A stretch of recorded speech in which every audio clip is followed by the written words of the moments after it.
Right, so, excuse me, throat.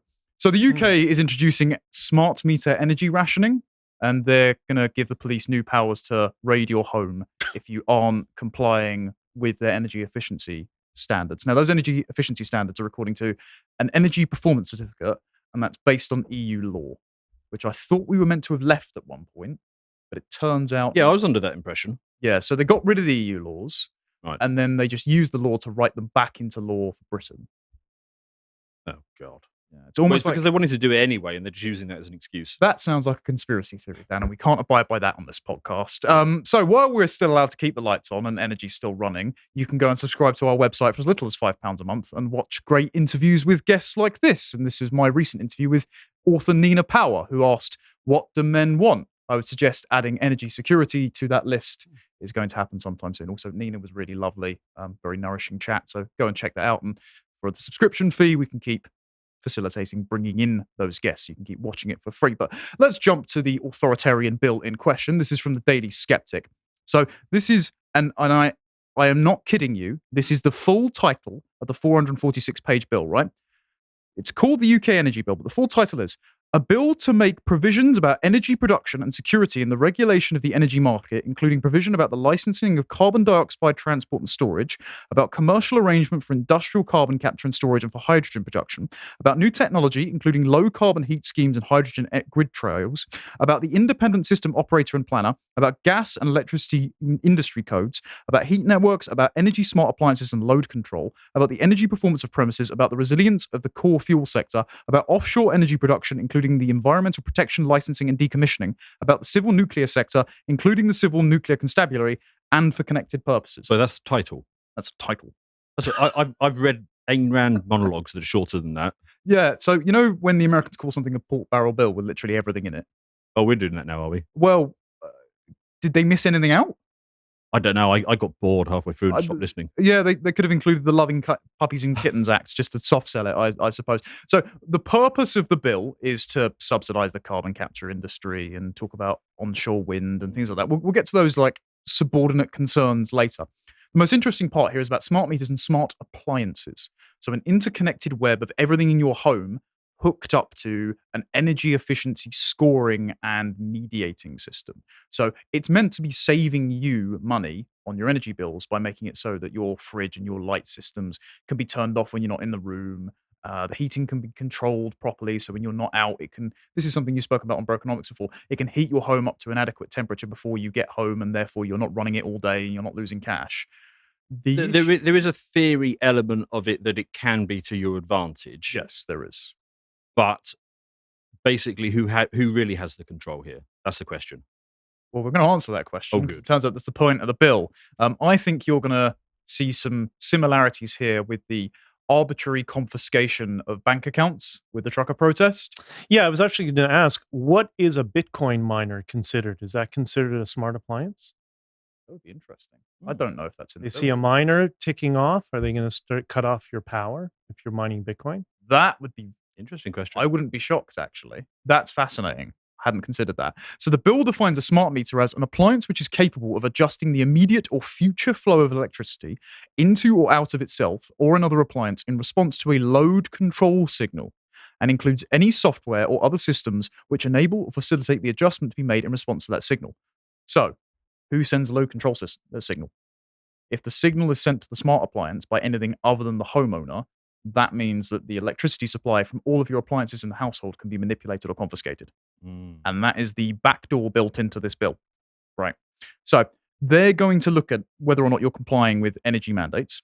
One of those things is, quote, requiring persons to supply evidence of their compliance to enforcement authorities, conferring powers of entry, including by reasonable force. So... Well, they can break down your door. Yes. Well, at least it's reasonable force. Oh, yeah, right? yeah. Cue the FBI video of them swinging through the window and crashing through the ceiling. Exactly. Yeah, so they can check whether or not you've got your smart meter installed, presumably when they become mandatory, rather than just getting them to sell you it via Albert Einstein on the telly. And then if it's on, if it's working, and if you're complying with those energy certificates that are in EU law. Because I've spent the last 5 years being offered a smart meter, and every time saying, no, stop calling me, go Same away, with my and blocking household. the number. Yeah, so eventually, I don't know, they're going to kick your door down and force one on you, I suppose. I have a question. Does the UK not have an equivalent of what we have in North America, common carrier laws? You know what common carrier laws is? What's that? It means that you cannot discriminate on the individual, the customer, based on their political perspectives or race, identity, gender, all that sort of stuff. So if you're running an airline, or you're an energy company, you cannot discriminate based on who is your customer. It has to be a common carrier. I don't know if we've got laws prohibiting it. I just know we are creeping into that space. Well, that's exactly my point. They're trying. I think if there is a structure, this seems to be they're trying to subvert it, Yes. and I think that would be the way to push back against. So this would be something you'd be able to cover under the Equality Act, because it's not just for hiring, it is also for treatment by public bodies and companies. Yeah. So that would be anti-discrimination law. The problem is, as we know every single time, is that the law is not neutral because it's applied by people who have specific biases. So if you were a conservative white man and you try and appeal to Equality Act legislation saying, I've been discriminated by this company, good luck. Oh, Yeah, but Richie Sunak's going to save you. So you guys will be fine. Oh, yeah, absolutely. We're going to mention him later. Trust me. So they not only require you to submit evidence that you're complying, or the police will kick your door down, right? It says all electricity and gas meters have dates by which they should be replaced. So this is going to be a guaranteed mandate. And then there's clause 248. And some of the MPs have been raising a stink about this because this is buried quite deep, right? The Secretary of State may make regulations for any of these purposes. A, enabling or requiring the energy usage or energy efficiency of premises to be assessed, certified, and publicized. So that means at any time he can change the mandate, he can update it, he can make it more restrictive. And non-compliance carries fines of £15,000 and 12 months in prison. So it's ruled by diktat of a bureaucrat. Yes. And so because of the smart meter being adjustable on the fly, they can change the law tonight, make it so that your smart meter has to meet the new requirements. And if tomorrow you go over your energy use allowance, the police can kick down your door and give you a £15,000 fine and stick you in prison for a year. I don't want to get too annoyed, but there is another way of doing this. Just produce more bloody energy. Yes, but that would imply that they want a functioning energy grid and not just to make you a serf. Actually, I'm going to throw in another angle here. I've mentioned some of my segments. You can look up National Grid Live and you can see where the energy is coming from. It is not uncommon. I think it's the case when I looked at it this morning that 10% is coming from France, and quite often that can go up to a quarter of all our energy is coming from France. So we are reliant on French nuclear energy. What's the other thing that's happening in France at the moment? Oh yeah, they've got that Niger thing going on, and they were extracting uranium from Niger for less than €1, and Niger just put the price up to €200.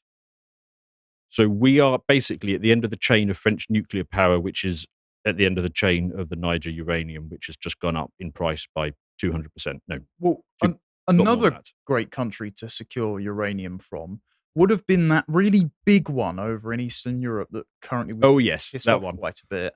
Yes. Yeah, so things are about to get really expensive in terms of the raw materials, and also if you don't comply with the arbitrarily changing energy use targets that some bureaucrat in Whitehall is going to set. But what is the rationale for this? Is that there's not enough supply, or the planet is dying because carbon is killing it? Like, is that not the rationale? It will be both. Well, can they not pick one?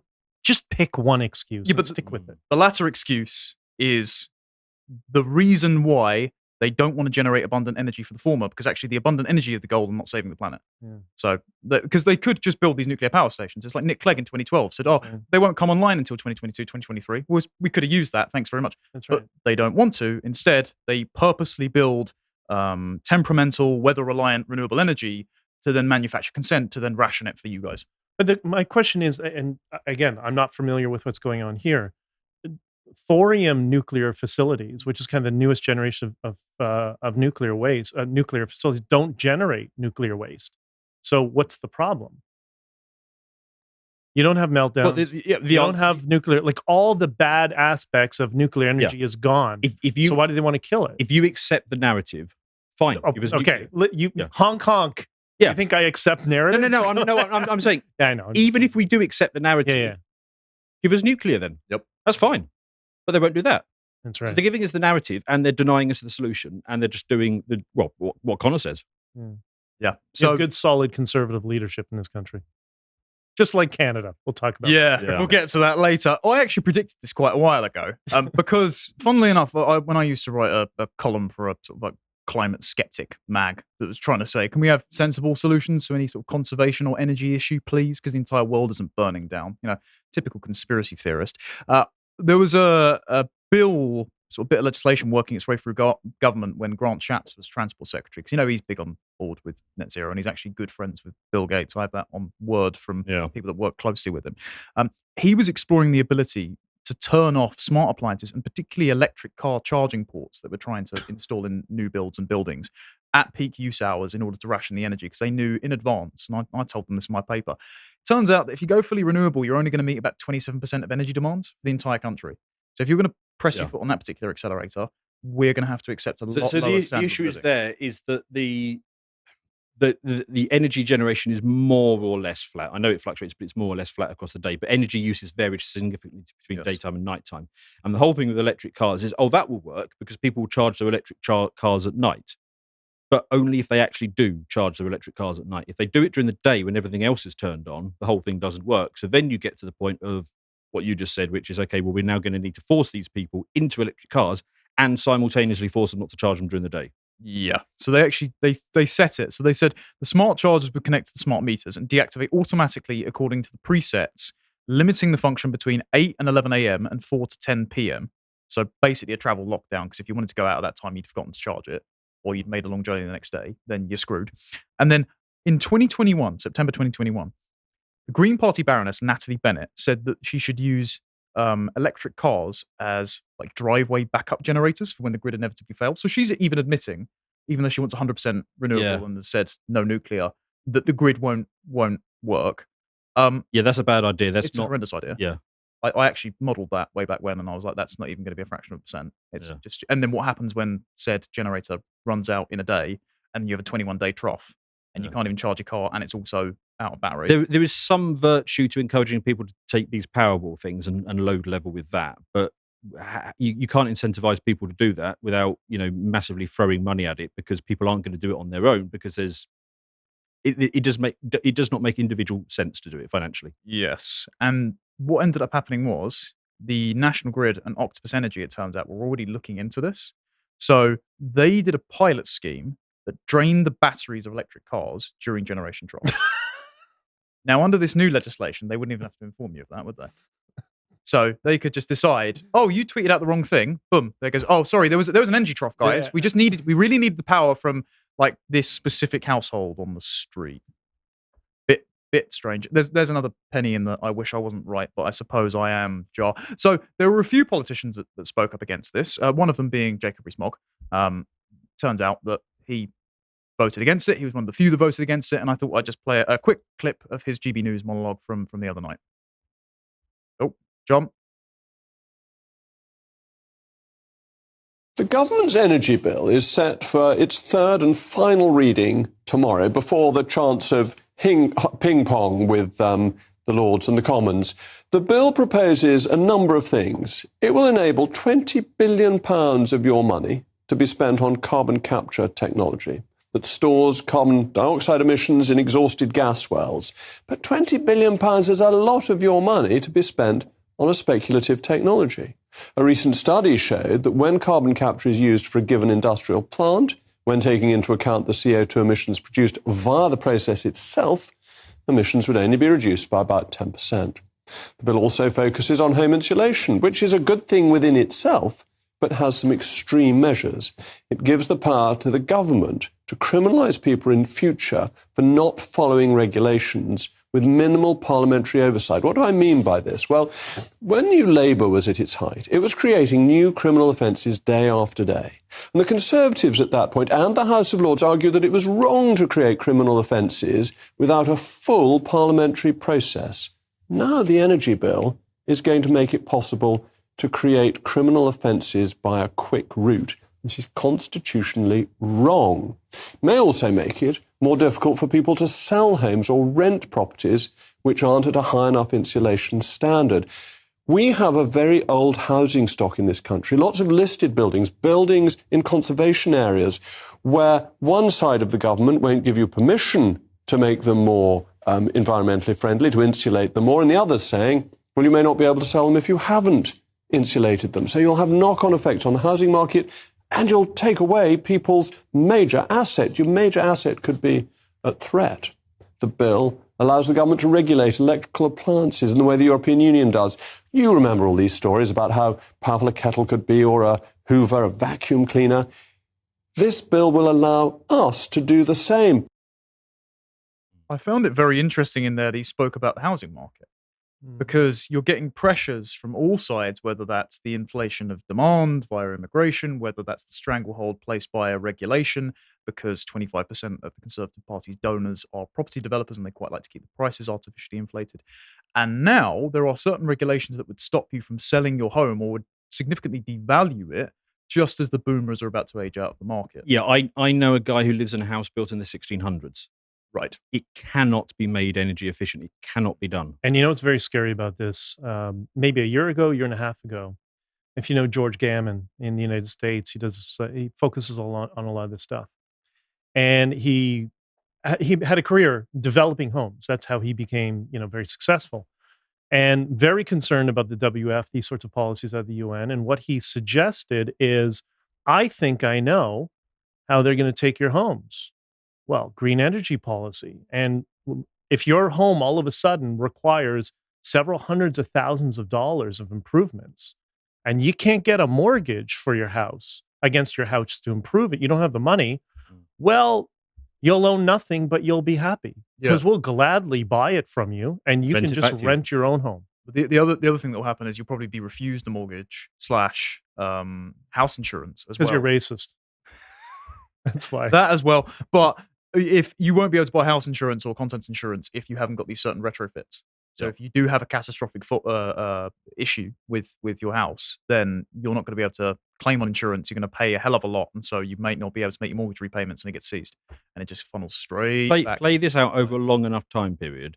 The first to go will be people like my mate in a very, very old house, which is the nature of this country. We have very old buildings all over the place, but over the decades, it will just creep and creep and creep until it's everybody's in the pod, basically. Yep, the renewably powered pod. Great. Fantastic. Doesn't go far enough though, apparently, because of course there's that. First of all, I just thought we'd look at the exact people who voted for this. So all ayes from the Conservative Party, right? Only 18 noes from the Conservative Party and an independent MP. That would be friend of the show, Andrew Bridgen. Labour Party all abstained. So that vote is as good as a yes. Yeah. Because they don't want to be seen to agree with the Conservatives on all of their stuff, but they don't disagree with a single element. They actually objected, they would vote no. Exactly. In fact, the opposition routinely votes no to everything anyway. Yes. That's right. So it is basically an endorsement. Yeah, because they want these powers. Yeah. Of course they do. And speaking of people that think it don't go far enough, Politico, sort of people that always come in and fact check us for misinformation, they're complaining that Rishi Sunak has caved on 5 particular issues here, right? It wasn't strong enough. So Alok Sharma, COP26 president, the fellow that got up and cried because, again, things didn't go far enough there. He actually introduced a bill to make it easier to get planning permission for onshore wind. And the reason is they did an annual auction for offshore wind planning permission, and none of the companies took part. Because it's not viable. Yeah. So we're doubling down this. Why? Yeah. Yep. Energy insecurity seems deliberate. Also, a revenue certainty mechanism, so basically a handout, for Jet Zero, that's sustainable aviation fuels. So we're going to be subsidizing the development of vegetable oil in planes. Biofuel jets. Yeah. Okay. I wouldn't at want to be least in the it first makes test the flight. next time they need to take some buildings down in a major city a little bit less plausible. Do we need to clip that bit? Moving swiftly on. There was originally as well £120 per household hydrogen levy. So that was going to be folded into household energy bills. The things that are really bloody expensive. Yeah. They were going to make them more expensive so they can try and fuel the development of hydrogen. But don't worry, they've now shifted that onto a tax on gas transporters. Yes. Which is going to mean the price is going to go up, so you're going to pay more anyway. Thanks for that. Okay, all right. They're also planning to ban oil boilers by 2026. So the former Environment Secretary, George Eustace, who I have called George Useless before because he's a diminutive little man, he turned around and said, no, right? That's not fair. That's not fair on rural communities that rely on this stuff. Mm-hmm. It's basically a rural ULEZ. So what we need is we need to be allowed to use these boilers if we run them on vegetable oil. So if they're rubbish, you can keep them. You're staring at me for a very long time, almost like you're very frustrated. Yeah. Yep, I know. Yeah. By the way, just to interject, we've had these policies now in Canada for a number of years. Smart meters policies, banning oil heating. it's interesting that once again, as we'll be discussing later, you could take all the policies from Canada and lay them right on top of England, and you get the solution. I mean, it's that we even have right worse now. in Canada because you're very rural and you're also very cold. We're cold in certain times of the year, definitely. We're Yeah. known for that. But it's also quite hot in certain parts of Canada. In Vancouver, where I live, gets to like Miami temperatures. Yeah. Right? So it's a lot more complex than you think. We do require lots of energy in the summers for air conditioning. You die without air conditioning there, right? You don't really have that same issue here. Although I have seen on British media the big red map of all the planet is burning because it was 18 degrees, and we're like, wow, shorts. I saw a German version of that where they literally had flames coming up at the bottom of the map, just to really emphasize the point. Yeah, those aren't good optics for the Germans. No. No. Let's not go back there. And we're going to need to clip that bit as well. Yeah. YouTube compliant. And the last bit was Chris Skidmore. Now, he was a former net zero advisor. I actually went on a panel debate with him in 2021 at Conservative Party conference, and he was asked, how did you set the net zero target? How did you reduce it to 2050? What was the debate that you had? What were the calculations? And he went, we just changed the number. Right. Thanks, Chris. Appreciate it. He put in an amendment to withdraw the UK from the Energy Charter Treaty, which is like an international treaty set up in the 90s that secures the global energy market. And the complaint was that it still considers fossil fuels part of the global energy market. So just a complete phase out of anything that works. Great. So I wanted to finish this off with just asking why we're doing this. Right. So there's multiple reasons why we're doing this, of course, to be UN compliant, to be WEF compliant, to immiserate people, to control people. Rent seeking. Yeah, exactly. But there's also the appeasement of India. Now, that is not something that's on a lot of people's radar. Our Prime Minister would never stand for that. Definitely not. Well, you wouldn't know if he was standing because he's 5'0". But point being, he was over at the G20 recently, and he gave some remarks on this bill and all the net zero stuff, because he'd pledged 1.62 billion to the Green Climate Fund at the request of Modi in India. Because Modi, despite India having a space program, despite them getting really cheap oil from BRICS, despite them having a net zero target 20 years later than ours, and they're not really keeping to it, let's be honest, still burning cow dung over there, they get money from the Green Climate Fund as a developing nation. So we've basically just pledged 1.62 billion to the Indians.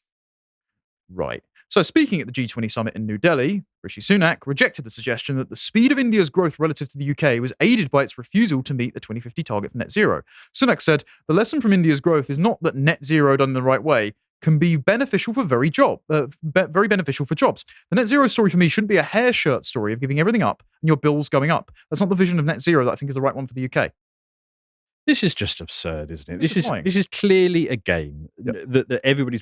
And look, the UK is like 4% of carbon emissions or something, or 1%. 1%. Okay, so let's say we take it to zero. So what?